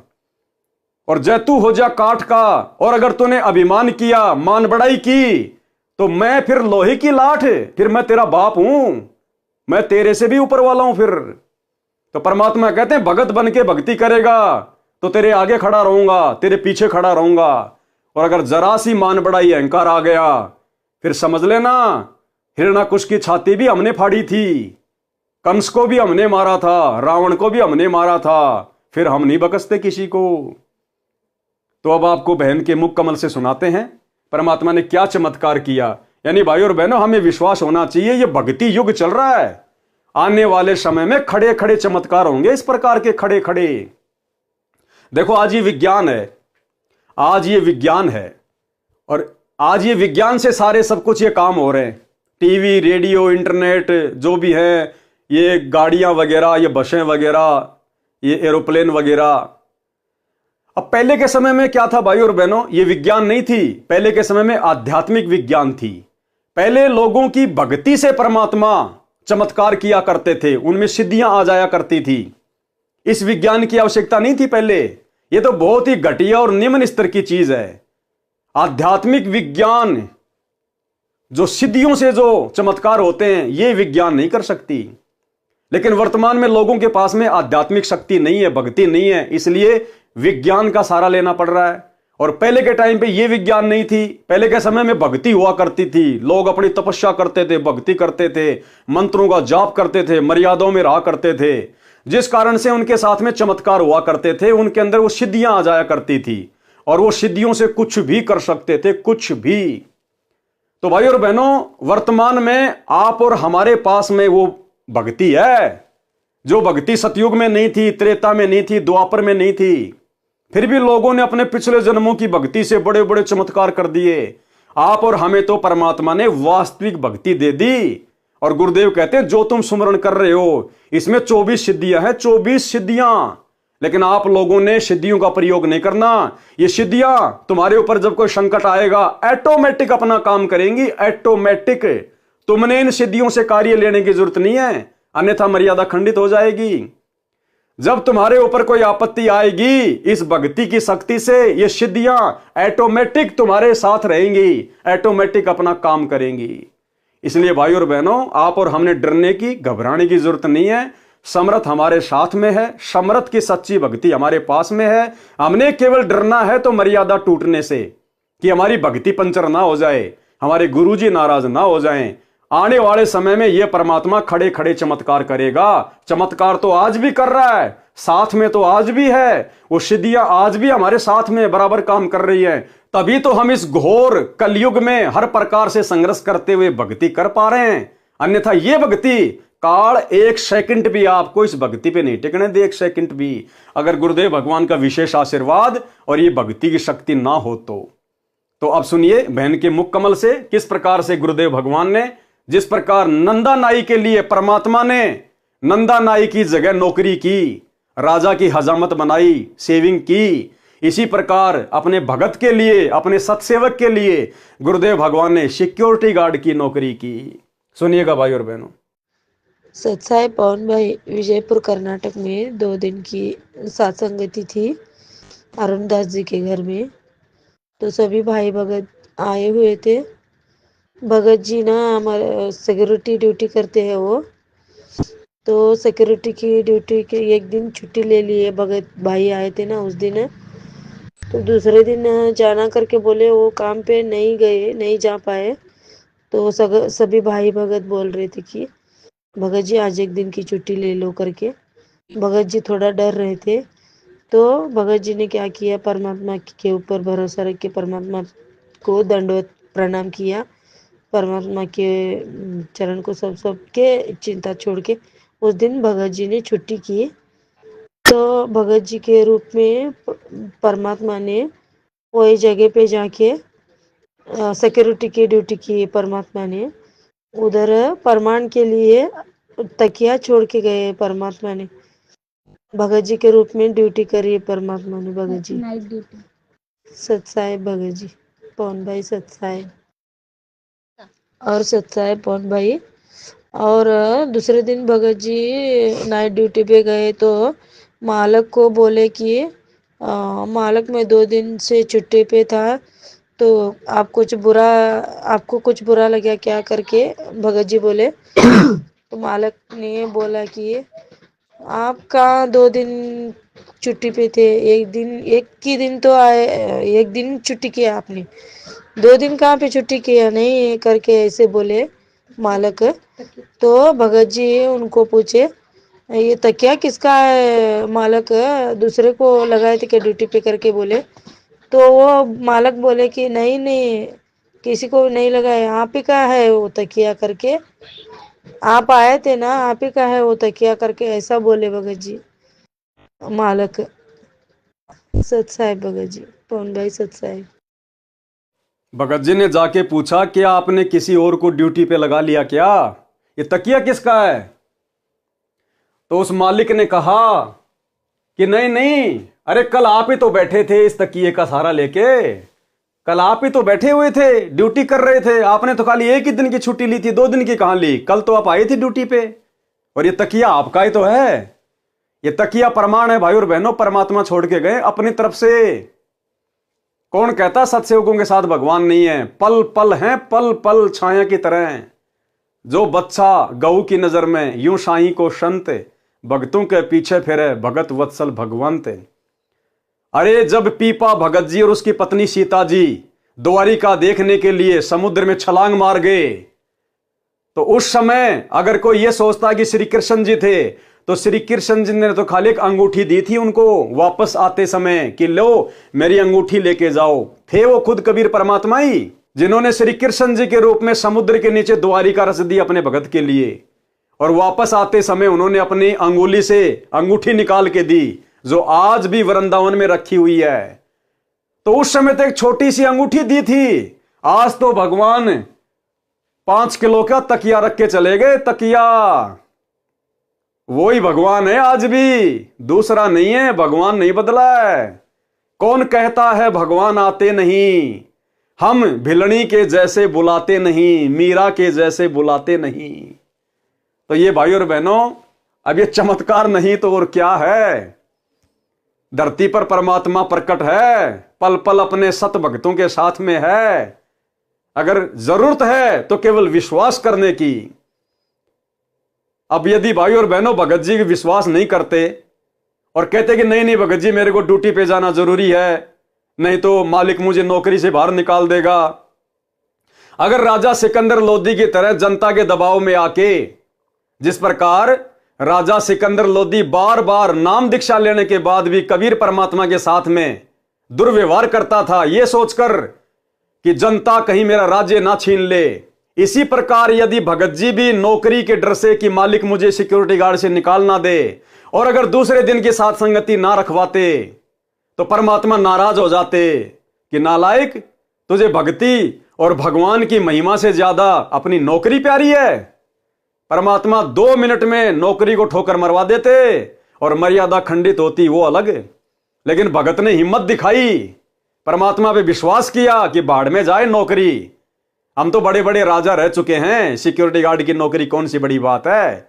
अरे हमारा पेट सिक्योरिटी गार्ड की नौकरी नहीं भरेगी, हमारा पेट वो भरेगा जो पूरी दुनिया की सिक्योरिटी करता है, जो तीनों लोकों में प्रवेश करके सबका भरण पोषण करता है, वो कबीर देव सतगुरु रामपाल जी। वो हमें नौकरी भी देगा, वो हमारा पेट भी भरेगा। भगत ने विश्वास किया और आए हुए भक्तों का दिल नहीं तोड़ा, और एक दिन की साथ संगति और रख दी, परमात्मा की महिमा की भोग लगाया, और उधर भगवान अपने भगत की जगह बैठ के नौकरी कर रहा है। तो बताओ भाई और बहनों, कौन कहता कि केवल नंदा नाई के लिए भगवान ने राजा की हजाम बनाई? यहां भी देख लो, वर्तमान में आपकी आंखों के सामने है। तो परमात्मा धरती पर है, विश्वास की जरूरत है भाई और बहनों। चाहे शीश कट जाए लेकिन मर्यादा नहीं तोड़ेंगे, लोक लाज में नहीं आएंगे, मर्यादाओं को लेकर किसी के आगे नहीं झुकेंगे। गुरुदेव कहते हैं कि भगत का एक लक्षण है, भगत किसी से लड़ता नहीं और भगत किसी से डरता नहीं, क्योंकि हमारी पीठ पीछे हमारा भगवान खड़ा हुआ है। अब आगे बढ़ते हैं भाई और बहनों हम इस कहानी पर। मंत्री जी तुरंत वापस आए और राजा से बताया कि वास्तव में नंदा तो देर से अभी आया है, इनके रूप में कोई और आया था जो आपकी हजामत तथा मालिश करके चला गया। यह बात सुनकर राजा को समझते देर नहीं लगी कि भगत सैन के रूप में भगवान ही आया था, भगवान ही आए थे। राजा सिंहासन से नीचे आया और भगत सैन जी को सीने से लगाया। ऐसे निर्दयी राजा को भी परमात्मा ने निर्मल बना दिया भगत के सामने। राजा सिंहासन से नीचे आया और भगत सैन जी को सीने से लगाया और कहा कि भगत, मैं तेरे को सेवा से मुक्त करता हूं, कि मैं आज तेरे को सेवा से आजाद करता हूं। आज के बाद तू मेरी दाढ़ी नहीं बनाएगा और पूरी जिंदगी का तेरे बच्चों का पालन पोषण की मैं जिम्मेदारी लेता हूं। देखो, थोड़ा सा विश्वास, भक्ति में ध्यान दिया उसने भक्ति में ध्यान दिया, लगन लगा के निरंकार भाव से अपनी भक्ति में मस्त था, सब चिंताओं को छोड़कर। देख लो, जरा सा भक्ति में ध्यान क्या लगाया, परमात्मा ने आजीवन का सुख दे दिया, आजीवन का सुख। तेरे को राज दरबार में दरबारी रखता हूं। मेरे को दोष लगा है कि भगत के स्थान पर भगवान ने मेरी दाढ़ी बनाई, सिर की मालिश की, मैं इस पाप को कैसे धो पाऊंगा। नंदा जी भी समझ गए कि मेरे कारण परमात्मा को कष्ट हुआ और जोर जोर से रोने लगे कि हे परवरदिगार, मुझ 2 कौड़ी के दास के कारण आप स्वर्ग छोड़कर यानी सतलोक छोड़कर हजाम बने, नाई बने, मुझे उठा देते भगवान। आपको कष्ट उठाना नहीं पड़ता, मैं समय पर आ जाता। इसलिए वाणी के माध्यम से बताया है कि सच्चे भगत पर परमात्मा ऐसे कृपा करते हैं। और यकीन मानना भाई और बहनों, आज भी ये परमात्मा आप और हमारे गुप्त रूप में सैकड़ों कार्य कर रहा है। कोई ये ना सोचे कि मेरे ऊपर कोई विशेष आपत्ति नहीं आ रही, कोई परेशानी नहीं आ रही नाम दीक्षा लेने के बाद, ये हमारी महाभूल है। परमात्मा कहते हैं गुप्त रूप में सब काम सार दे जो भी विपदा आन पड़े।